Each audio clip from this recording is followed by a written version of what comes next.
Hello everyone, it's Seth, probably better known as Saffron Olive, and it's time for another Instant Deck Tech.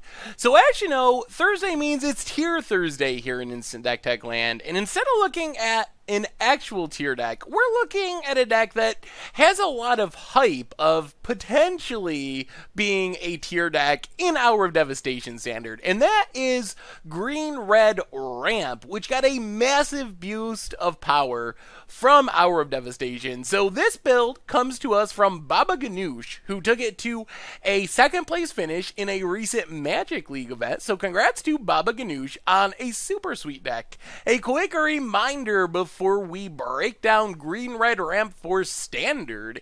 If you enjoy this deck and you want to see it made into videos, take a minute, click the like button, the subscribe button, leave a comment, anything you can do to support your deck, because whichever deck is most popular gets a shot at being made into videos next week. So Green-Red Ramp is a straightforward ramp deck, and to really understand the power of this deck and what Hour of Devastation does for this archetype, we kind of got to look at the ramp curve. So in the early game, turn 2, turn 3, we got Servant of the Conduit and Beneath the Sands, a new addition from Hour of Devastation. So Servant, you know what it does. Just a 2-mana mana dork, gets us to 4 mana on turn 3. Beneath the Sands, a little bit more expensive at 3 mana, but it has a huge upside in that we can cycle it away if we already got the lands we need. So while most ramp spells are just dead draws in the late game, once you got 9 lands, 10 lands on the battlefield, getting another land out of your deck isn't super exciting.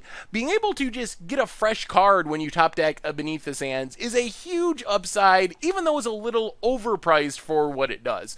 So that's our early game ramp, and that moves us into our mid game ramp. So we got Hedron Archive and Chandra Torch of Defiance, which can come down as early as turn 3. Turn 3 with a Servant of the Conduit. Otherwise, we're looking at turn 4. Hedron Archive just makes some mana. Chandra, of course, it's kind of minimizing the power of the Planeswalker to just call her a ramp spell, but she does ramp us. If we do need to get up a bit more mana, Chandra gets it done.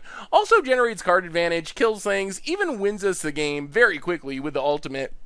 But beyond all these cards, the real power of Green-Red Ramp in Hour of Devastation Standard comes from Hour of Promise, which is an incredibly powerful ramp spell. So it's 5 mana, but we get to search for any 2 lands, and that's the key thing here. We're not getting basic lands. We can get whatever lands we want, and then we can even get some zombies out of the deal if we have a few deserts hanging out. So what this does is gives us a super crazy nut to draw to get to Ulamog the Ceaseless Hunger super quick. So let's say we ramp on turn 2, on turn 3, we get up to Hour of Promise, maybe on turn 4, we double tutor out Shrine of the Forsaken Gods, which are lands that tap for 2 mana if we have 7 lands, only for colorless spells, but that gives us a total of 7 lands the next turn, assuming we make our land drop, which gives us exactly enough mana that we can cast an Ulamog the Ceaseless Hunger, which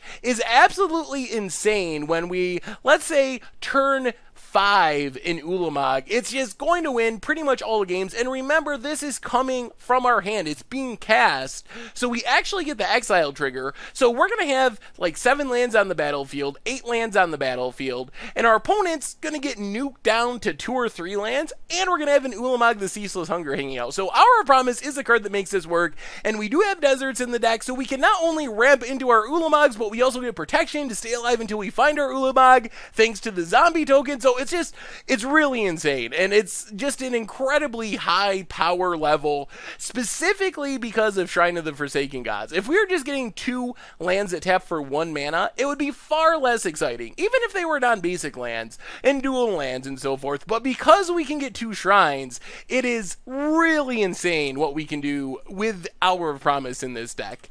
The rest of the deck, we have a couple of more big colorless threats to take advantage of our Shrine of the Forsaken Gods mana. So Walking Ballista, we can just cast it on turn 2 as a blocker, ping something down, but we can also cast it on turn 6, turn 7 as a 5/5 or a 6/6 with a ton of counters. We can use our mana to put more counters on it and just take over the game. Worldbreaker gets rid of another land from our opponent or another non-creature spell, artifact, or enchantment. Keeps coming back from the graveyard, another really big threat, and both of these cards, assuming we cast them for enough mana in the case of Walking Ballista, can trigger trigger Sanctum of Ugin, which is another great tutor target for Hour of Devastation, and that allows us to, in turn, tutor up our Ulamog or another World Breaker or something to close out the game. So many sweet land synergies with Hour of Promise holding it all together. Otherwise, Uvenwald Hydra and Attune with Ether help us fix our mana. Uvenwald Hydra, a big threat on its own. We're going to have a lot of lands on the battlefield, so it's probably going to be a 6/6, an 8/8, a 10/10 pretty regularly. Plus, it's another way we can tutor out a Shrine, tutor out a Sanctum, tutor out a Desert. Attune with Ether, just for the early game, helps us fix our mana, also supports Harness Lightning, which is our primary removal spell, and then we also have a couple of Abrades as kind of a backup Harness Lightning that can also kill artifacts. As far as the rest of the mana base, the big ones are 3 Hepesh Oasis and 3 Ramen Ruins, which are deserts. Their abilities, not super exciting. Yeah, we can sack them to deal a little bit extra damage, pump up our Ulamog even bigger, I guess. But mostly they're there so we can trigger the zombie mode on our Hour of Promise. And the other awesome thing about this, we were talking about how we can cycle away some of our ramp spells in the late game. Hour of Promise has the same kind of ability because in the late game, we're almost always going to have enough deserts or be able to search out enough deserts that we get the zombies. So it's a ramp spell that in the late game, it's not insane, but we still get value out of it by making the zombies, even if we don't really need more lands. And then, as far as the rest of the lands, we've already talked about most of them. Some Ether Hubs, some forests, and some mountains. In the sideboard, we have our Hour of Devastations, great sweeper, a little surprised to not see it in the main deck here, but I guess it depends on what you're expecting in your local meta. If a lot of people are playing zombies and Mardu and green-black energy, you probably want at least some number of these in the main deck. Magma Spray for some more early game removal, Appetite of the Unnatural for artifacts and enchantments, and then we have kind of our control package, Lifecrafter's Bestiary and Tireless Tracker. Let us generate some card advantage if we're expecting the game to go long, fight through removal and so forth, and Bristling Hydra is another cheaper threat that's really hard to deal with thanks to the hexproof ability. And finally, a single Kozilek the Great Distortion. Not exactly sure the matchup this is intended for, but I guess you can bring it in control matchups as a one-of tutor target for the Sanctum of Ugins to refill your hand. Remember, it triggers when you cast it, so if your opponent's just countering all your stuff repeatedly, this is a way that you can just refill your entire hand, even if your opponent has a counter spell. And that is Green-Red Ramp for Hour of Devastation Standard, and that's our instant deck tech for today. So thank you very much for watching. I hope you enjoyed the video, and I will talk to you soon. Thanks for watching the video. If you enjoyed it, help us out by clicking that like button down below. And to keep up on all the latest and greatest, click that subscribe button.